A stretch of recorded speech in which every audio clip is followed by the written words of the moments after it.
suki namin na gumagamit ng Phoenix Super LPG.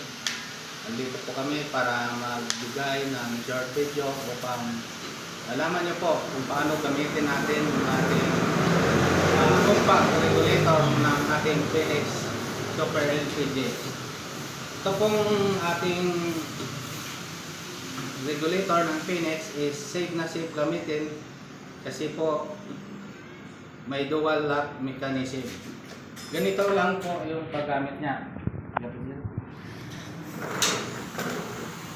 Ito yung butas ng ating regulator. Ito tawag dito is compact regulator.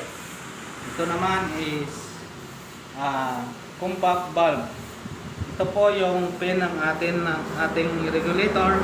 Ito po yung magbibigay sa atin ng gas pa punta sa ating stove.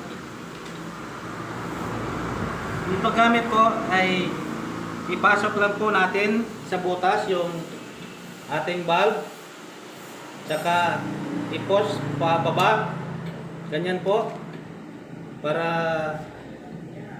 pumasok po yung ating regulator. Okay na po yan.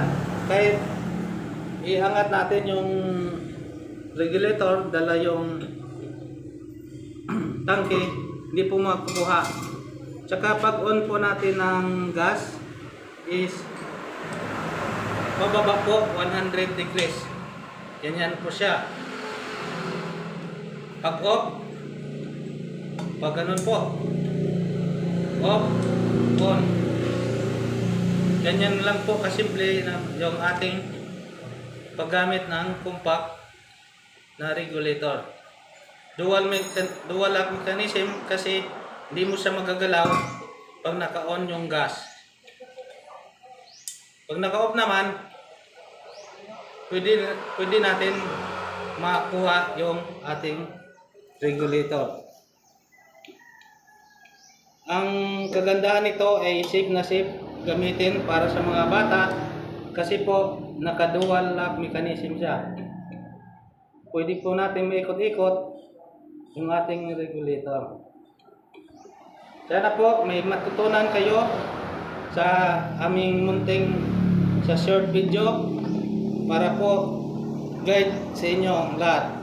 At kung sino man ang makakita ng video nito, sana po i-share nyo lang at saka like para makita naman po ng ibang gumagamit ng ating Phoenix Super LPG.